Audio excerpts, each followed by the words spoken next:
Now, Bruce, just look right into the camera lens right here and tell us your name, your age, and where you were born. My last name is Lee, Bruce Lee. I was born in San Francisco in 1940. I'm 24 right now. And you worked in motion pictures in Hong Kong? Yes, since I was around 6 years old. And when did you leave Hong Kong? 1959, when I was 18. I see. Now look over to me, Bruce, as we talk. I understand you just had a baby boy? Yeah. And you've lost a little sleep over it, have you? 3 nights. And tell the crew what time they shoot the pictures in Hong Kong. Well, it's mostly in the morning because it's kind of noisy in Hong Kong, you know, around 3 million people there. And so every time when they have picture, it's mostly, say, around 12 a.m. to 5 a.m. in the morning. I see. They'd love that there. And you went to college in the United States? Yes. And what did you study? Philosophy. I see. Now, you told me earlier today that karate and jiu-jitsu are not the most powerful of the best forms of Oriental fighting. What is the most powerful of the best form? Well, it's bad to say the best, but in my opinion, I think Kung Fu is pretty good. Would you tell us a little bit about Kung Fu? Well, Kung Fu is originated in China. It is the ancestor of karate and jiu-jitsu. It's more of a complete system, and it's more fluid. By that I mean it's more flowing. There is continuity in movement instead of one movement, two movement, and then stop. Would you look right into the camera lens and explain the principle of the glass of water as it applies to Kung Fu? Well, Kung Fu, the best example would be a glass of water. Why? Because water is the softest substance in the world, but yet it can penetrate the hardest rock or anything, granite, you name it. Water also is insubstantial. By that I mean you cannot grasp hold of it. You cannot punch it and hurt it. So every Kung Fu man is trying to do that, to be soft like water and flexible and adapt itself to the opponent. I see. What's the difference between a Kung Fu punch and a karate punch? Well, a karate punch is like an iron bar, whang. A Kung Fu punch is like an iron chain with an iron ball attached to the end, and it go whang, and it hurt inside. Okay. Now we're going to cut, and in just a second we'll have you stand up and show us some Kung Fu and some movements in Kung Fu. Okay. Cut. Got it. Okay. Test X2, take 1. Speed. Now look directly into the camera, Bruce. Directly at it. And now give me a 3/4 this way. And hold it. And give me a profile that way, all the way. Good. Hold it. Now come back to a profile on the other side. And hold that. Give me a 3/4 on that side. And then give me right into the camera again. All right. Now the camera will pull back. And Bruce, first show me the movements in the classical Chinese theater.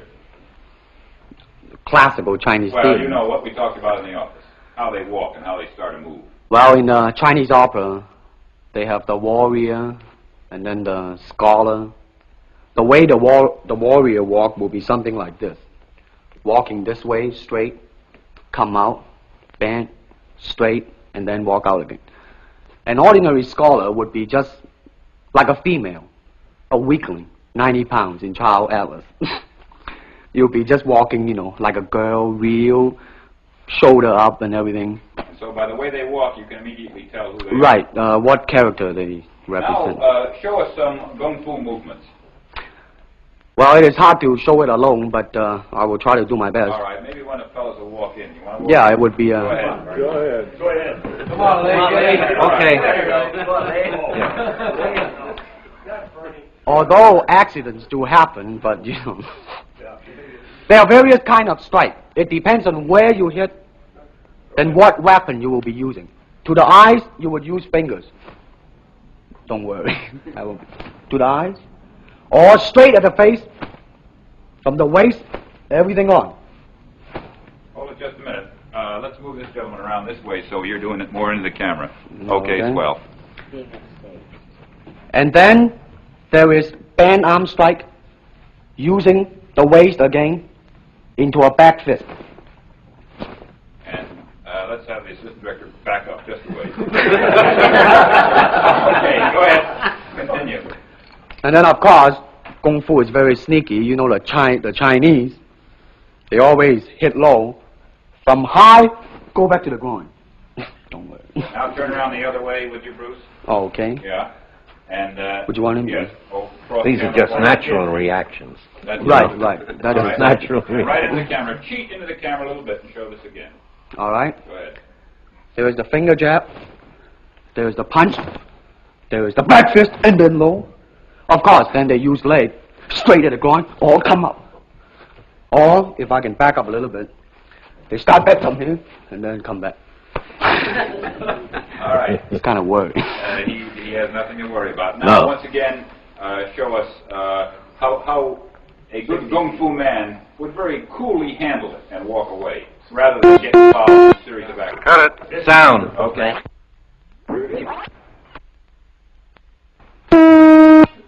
Test X2, take 2.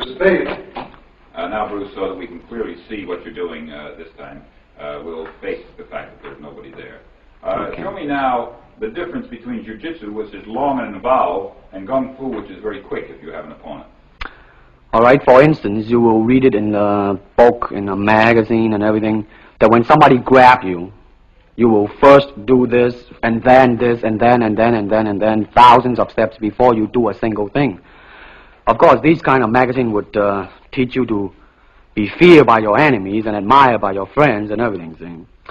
But in Kung Fu, it always involves a very fast motion. Like, for instance, a guy grabbing your hand. It's not the idea to do so many steps. Step him right on the instep. He'll let go. This is what we mean by simplicity. Same thing in striking and in everything. It has to be based on a very minimum motion so that everything would be directly expressed. One motion, and he's gone. Doing it gracefully, not to go, yelling and jumping all over him, but to do Excuse me. That's it. Okay. Now, show me once again just a few movements there. Well, Kung Fu can be practiced alone or with a partner. Practicing alone, they involve forms. Some imitate a crane, a monkey, a praying mantis. This is a crane form. Start off.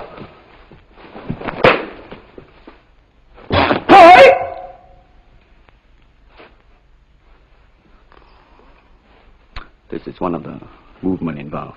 Show us one more movement, and then we'll be all through. Okay, I'm glad to hear that.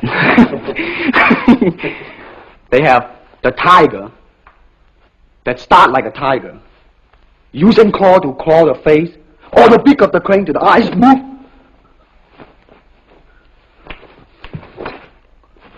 This is some of the movement involved. Thank you very much. Thank you very much.